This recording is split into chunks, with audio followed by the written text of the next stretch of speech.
Hi everyone, this is my anti-bucket list, a list of things I've consciously decided not to pursue, own or experience because they would complicate my life or don't align with my values. Number 1 is conforming to societal norms. Following everybody else and conforming to societal norms has never been me. I have found it exhausting to keep up with trends and others.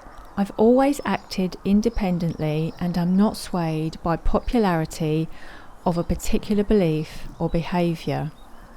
I did try to follow trends when I was young, but realised that the true me was stifled out. I don't feel social pressure and prefer to be aligned with my own values. Living simply helped me resist societal norms because it shifted my focus from external validation and possessions to internal values and experiences. By prioritising simplicity, I am not influenced by the consumerist culture that often drives conformity. This allows me to prioritise what really matters, rather than being swayed by societal pressures to acquire more or live a certain way. Number 2 is climbing the corporate ladder. Climbing the corporate ladder was never an achievement I wanted. At school, I was quiet, unassuming, and never mixed with the other girls that went around in groups. My parents instilled in me the saying, a hard day's work, being a grafter, and doing a job well, no matter what my choice of job was to be. Trying to advance up each rung of a ladder within a company, aiming for promotions to progress to more senior positions did not suit my personality. I was much more of a manual labour jobs person. Now in my older years, I know my choice of jobs was correct and I have no regrets. I have still achieved a lot in my working life, particularly my cleaning business, where I met many lovely people. This job gave me the freedom to drive around to different places and set my own schedule and work at a pace that suited me. Number 3 is not worrying what other people think.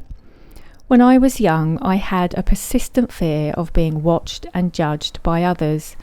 It often made life difficult as I didn't feel good enough. I've come to learn over the years that I am just not built like others. I prefer not to be around a lot of people, and I never follow the latest trends. I do what feels right, and I no longer worry what others think. I can't be who I'm not. I am comfortable in my own skin and feel confident and happy with who I am. I accepted myself without the need to pretend to be someone else. It's about self-acceptance, self-love, and not caring what others think. This has given me a freedom in my older years to just simply be me, and if others don't like me, it's their loss, but I will not change for them. Number 4 is working full-time. I am fortunate now to be able to work from home, and my hours are not set in stone. Some weeks I do more, some weeks less.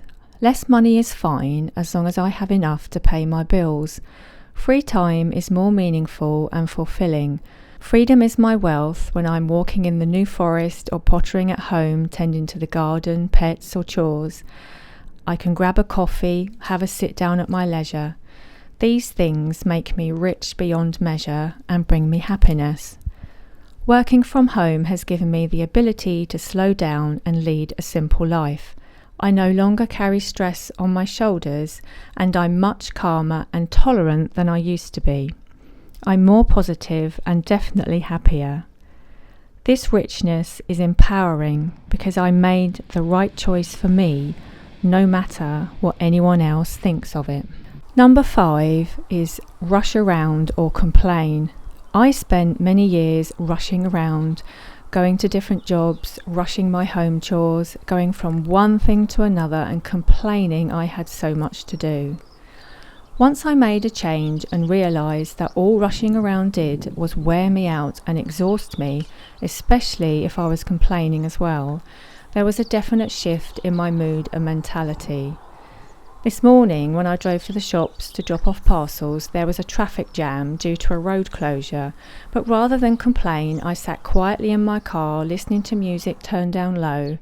and letting in cars when they realised the lane they were in was closed.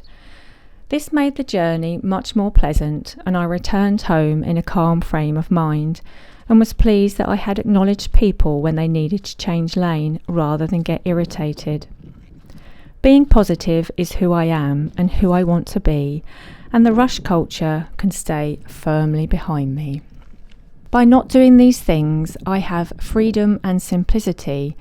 This brings a focus on taking away and saying no as a positive, empowering act, rather than living a life that's really not me. Thank you so much for watching. Please like and subscribe. Take care of yourselves, and I will see you very soon. Bye bye for now.